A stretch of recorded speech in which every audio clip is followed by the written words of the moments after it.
जय जगदीश्वरम। सम्यग आप्त पुरुष जगदीश्वरम के लिखित उपदेशों पर आधारित पॉडकास्ट्स की इस श्रृंखला आज उनके दिनांक 12 जून 2025 के उपदेश को आधार बना रहे हैं।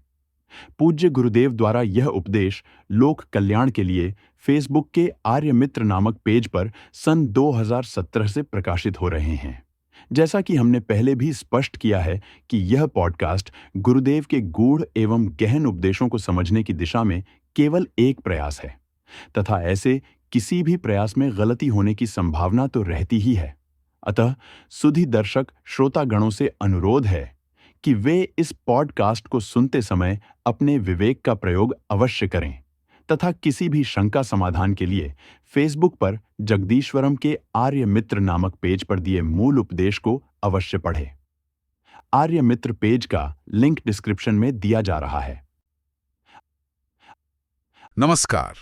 आज हम सम्यक आप्त पुरुष जगदीश्वरम के कुछ खास लेखों पर बात कर रहे हैं। जी। ये उनके 12 जून 2025 के उपदेशों पर आधारित है। हाँ। और इनमें बात की गई है सम्यक सद्धर्म की, जिसे लेखक मतलब प्राकृतिक धर्म या नेचुरल धर्म कहते हैं। बिल्कुल। और उनका मानना है कि ये किसी एक समूह का नहीं है। हाँ, वही कहते हैं कि ये पूरी मानवता का वास्तविक सनातन धर्म है। सही बात है। तो आज का अपना मकसद क्या है? हम इसमें जो ध्यान की विधि बताई है उसे समझेंगे। हाँ, वो विधि। फिर यथार्थ और दृष्टिकोण मतलब फैक्ट और पर्सपेक्टिव, इसके बीच का जो जरूरी फर्क है उसे जानेंगे। ये बहुत महत्वपूर्ण है। और आखिर में वो जो आत्म अनात्म जैसे द्वंद्व हैं उनसे आगे जाने का रास्ता क्या है, जी, उस पर भी बात करेंगे। कोशिश रहेगी कि इन गहरी बातों से कुछ काम की चीजें निकाल पाएं। तो चलें शुरू करें। बिल्कुल। ये उपदेश असल में ध्यान, हमारी धारणाएं और यथार्थ की प्रकृति पर एक बहुत ही अलग नजरिया देते हैं। इनका मकसद ही यही है कि हम जो सतही विचार हैं, मान्यताएं हैं, उनसे परे जाएं। हाँ। सीधे अनुभव पर। हाँ, सोचने पर मजबूर करते हैं कि हम दुनिया को कैसे देखते हैं, खुद को कैसे देखते हैं। बिल्कुल। तो शुरुआत करते हैं ध्यान की उस तकनीक से। लेखक कहते हैं कि स्थिरता की नींव है ये, जी। कि ध्यान की अविचल स्थिरता तब बनती है जब दृष्टि मतलब हमारी आंतरिक निगरानी, अवेयरनेस, हाँ, अवेयरनेस, वो मुख के ऊपरी भाग में नाक के ठीक सामने श्वास के ज्ञान की सीध में स्थिर हो जाती है। सुनने में थोड़ा टेक्निकल लगता है। इसका मतलब क्या है असल में? हाँ, शब्द थोड़े सटीक हैं। हाँ। पर अनुभव काफी सीधा हो सकता है इसका। हाँ। देखिए, हम अक्सर कहते हैं श्वास पर ध्यान लगाओ। हाँ। लेकिन यहाँ जोर उस बिंदु पर है जहाँ सांस अंदर या बाहर जाती है। अच्छा। नाक का अगला हिस्सा। अच्छा, वो टिप ऑफ द नोज। हाँ, बिल्कुल। और दृष्टि को वहां टिकाने का मतलब है बिना भटके सिर्फ उस बिंदु पर सजग रहना। ओके। और सीध का मतलब है कि आपकी जागरूकता, वो बिंदु और आपकी दृष्टि, ये तीनों एक लाइन में आ जाए बिना हिले डुले। जैसे लेजर फोकस। हाँ, कुछ वैसा ही, बिल्कुल लेजर फोकस्ड अटेंशन। और जब ये स्थिरता आ जाती है तब क्या होता है? लेखक ने आर पार की दृष्टि की बात की है। ये क्या है? ये एक अहम पड़ाव है। जब ये तीनों चीजें, दृष्टि, सीध का आधार और ज्ञान, बिना टूटे टिके रहते हैं, तब आर पार की दृष्टि साफ होती है। इसे आप एक तरह की भेदक दृष्टि कह सकती हैं, इंट्यूटिव क्लैरिटी।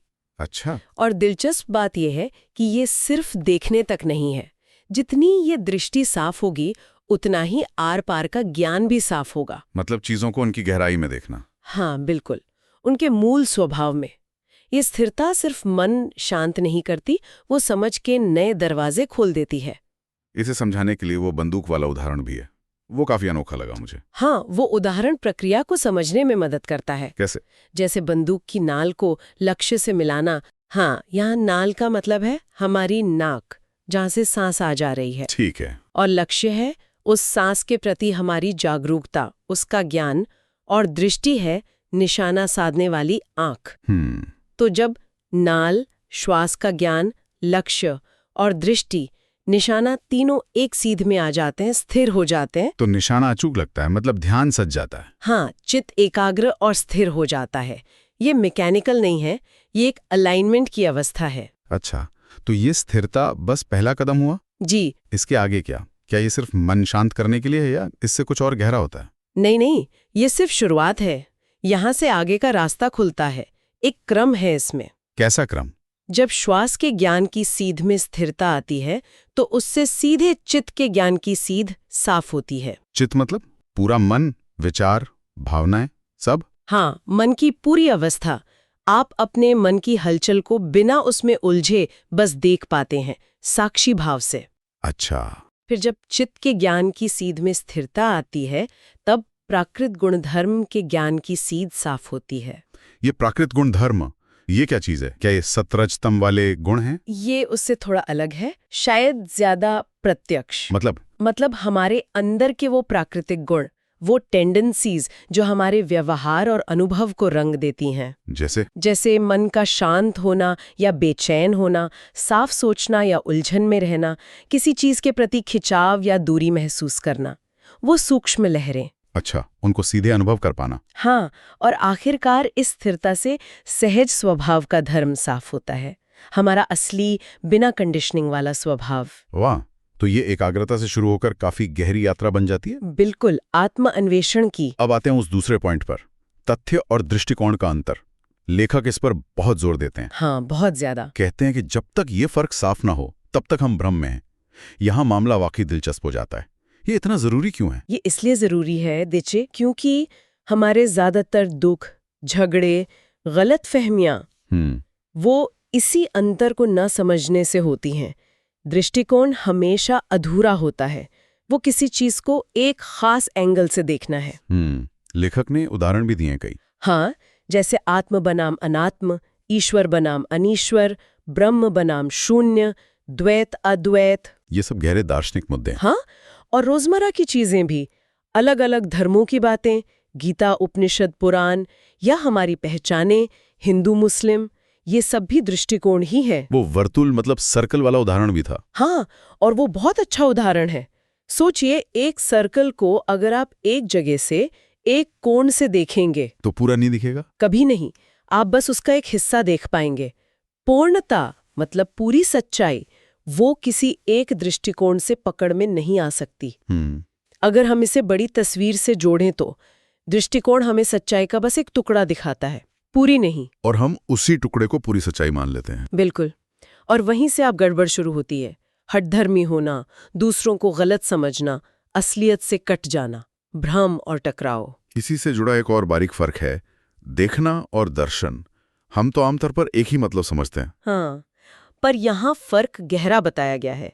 लेखक कहते हैं कि सामान्य देखना मतलब सीइंग, उसमें हमेशा दो चीजें होती हैं, देखने वाला और देखी जाने वाली चीज, दृष्टा और दृश्य। हाँ, उनके बीच एक दूरी रहती है, हम खुद को दुनिया से अलग मानकर देखते हैं। ठीक है। लेकिन दर्शन, विजन, वो दृष्टा और दृश्य के बीच का आधार है, वो कड़ी है जो उन्हें जोड़ती है। ये सिर्फ आंखों से देखना नहीं है, ये गहरी समझ है। और फिर एक तीसरा शब्द भी है, दर्शन मात्र, विजन इन इटसेल्फ। ये क्या है? दर्शन मात्र इन दोनों से भी आगे है। ये दृष्टा और दृश्य दोनों का सनातन आधार है। मतलब वो शुद्ध चेतना, वो अवेयरनेस जिसमें देखने वाला और दिखने वाली चीज दोनों आते हैं और चले जाते हैं, जैसे कोई पर्दा हो जिस पर ये सारा खेल चल रहा है। ये समझना थोड़ा मुश्किल है, हमारी रोज की अनुभव की सीमा से परे लगता है। लेकिन फिर लेखक एक और पेंच डालते हैं। कहते हैं कि दर्शन मात्र भी पूरी तरह निरपेक्ष नहीं है, उसमें भी हल्की सी सापेक्षता रहती है। ये तो कंफ्यूजिंग है। अगर वो परम आधार है तो सापेक्ष कैसे? हाँ, ये बारीक बात है।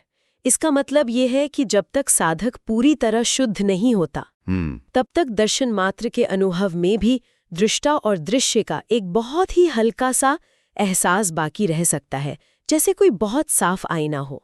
आईना लगभग अदृश्य है पर वो है। अच्छा। तो शुद्धि की प्रक्रिया से वो आखिरी सूक्ष्म सापेक्षता भी मिट जाती है और तब जो बचता है वो पूरी तरह निरपेक्ष यथार्थ है। जैसे चेतना की परतें हटाना एक एक करके। बिल्कुल, जब तक कि सिर्फ सबसे शुद्ध तत्व न रह जाए। इस पूरी प्रक्रिया को समझने के बाद सवाल उठता है कि ठीक है, मंजिल समझ आई, पर रास्ता कैसा हो, अभ्यास कैसा हो? हाँ, खासकर जब इतने सारे सिद्धांत, इतने दृष्टिकोण पहले से हैं। लेखक यहाँ कुछ चेतावनियां देते हैं अतिवाद से बचने के लिए। बिल्कुल। सबसे पहली और अहम चेतावनी है कि साधक को ध्यान रखना चाहिए कि वो अनित्य, अस्थिर, अनात्म वाले दृष्टिकोण को पकड़ कर न बैठ जाए। मतलब सब कुछ बदल रहा है, कुछ स्थायी नहीं है, कोई आत्मा नहीं है, ये वाला विचार। हाँ, ये समझ वैराग्य के लिए अच्छी है, चीजों से मोह हटाने के लिए, लेकिन अगर इसे ही अंतिम सत्य मान लिया तो ये भी एक दृष्टिकोण बन गया। बिल्कुल, एक सीमित नजरिया। और इसी तरह इसका उल्टा नित्य स्थिर आत्मा है, इसे भी पकड़ कर नहीं बैठना है। जी, पर ऐसा क्यों? ज्यादातर आध्यात्मिक रास्ते तो आत्मा की खोज ही बताते हैं। लेखक का तर्क ये है कि ये दोनों ही सब अनित्य है और आत्मा नित्य है। ये स्थापित विचार है, मान्यताएं हैं। और कोई भी बनी बनाई मान्यता दर्शन मात्र के लिए, मतलब सच्चाई के सीधे अनुभव के लिए रुकावट बन जाती है। आप सच्चाई को वैसा नहीं देख पाते जैसा वो है।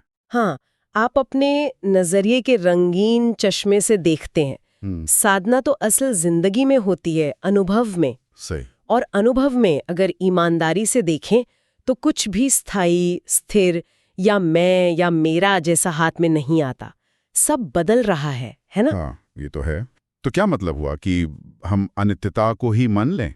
मानना नहीं है, अनुभव करना है, स्वीकार करना है, पर उसे सिद्धांत बनाकर पकड़ना नहीं है। यही बारीकी है। अच्छा। अनित्यता का अनुभव हमें मोह से छुड़ाता है, लेकिन अगर हम अनित्यता ही सच है ये विचार बना लें तो हम फिर एक नजरिए में बंध गए। तो ये एक बड़ा सवाल उठता है कि बिना किसी सिद्धांत को पकड़े सच्चाई का अनुभव कैसे करें? इस वैचारिक झूले से कैसे उतरें? हाँ, यही चुनौती है। लेखक इसका हल कैसे बताते हैं? वो कहते हैं कि ये शरीर, इंद्रियां, मन, बुद्धि, अहंकार, चित्त, ये सब तुम नहीं हो, तुम्हारा नहीं है, तुम्हारी आत्मा नहीं है। ये नेति नेति है, नॉट दिस, नॉट दिस। हाँ, ये ठीक है।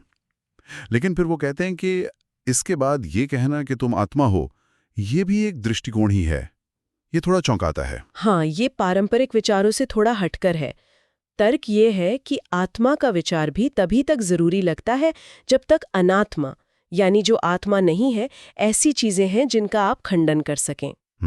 जब शरीर, मन, बुद्धि सबको मैं नहीं करके हटा दिया, जब नकारने को कुछ बचा ही नहीं, तो मैं आत्मा हूं कहने का आधार क्या रहा? सही, वो मैं जिसे आत्मा कहा जा रहा था वो तो उन चीजों के न होने पर ही टिका था। जब वो चीजें ही हट गईं तो आत्मभाव भी निराधार हो गया। तो फिर बचता क्या है? अगर आत्मा भी नहीं, अनात्मा भी नहीं, तो है क्या वो अवस्था? यहीं पर लेखक निमित्त मात्र उपस्थिति की बात करते हैं। निमित्त मात्र उपस्थिति? हाँ, जब साधक इस नेति नेति से गुजरकर और ध्यान के अभ्यास से पूरी तरह शुद्ध, पवित्र, सरल और सहज हो जाता है, मतलब उसके मन पर कोई नजरिया, कोई मान्यता हावी नहीं रहती, तब वो दर्शन मात्र या ज्ञान मात्र के लिए निमित्त मात्र उपस्थित भर हो पाता है। निमित्त मात्र उपस्थिति भर, इसका क्या मतलब है? इसे थोड़ा और समझाएंगे?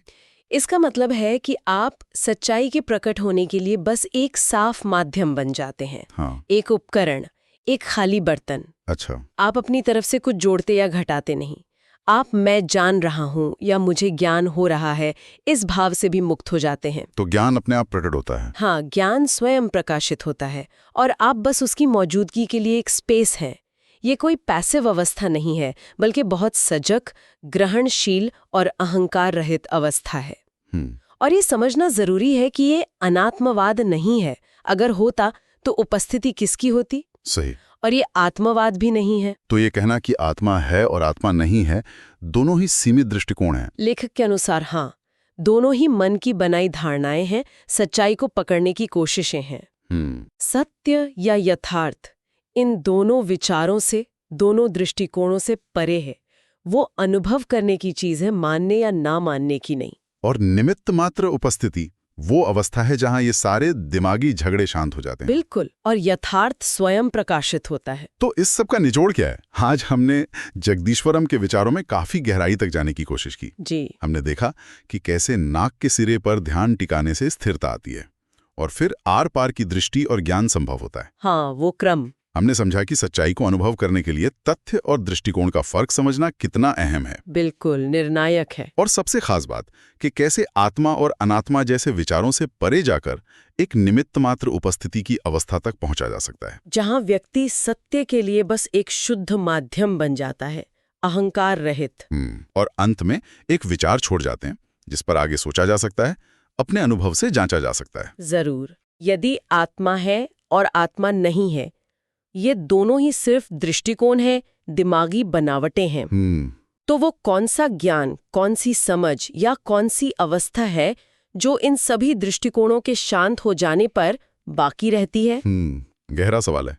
वो क्या है जो तब भी रहता है जब मैं और मेरा का भाव पूरी तरह मिट जाता है और उस परम यथार्थ के लिए सिर्फ एक उपकरण या निमित्त होने का अपनी पहचान, अपनी मान्यताओं, अपनी पसंद नापसंद से पूरी तरह परे होकर असल में मतलब क्या है? ये सवाल हमें अपने अंदर और गहरे देखने के लिए छोड़ जाता है। भवतु सर्वमंगलम।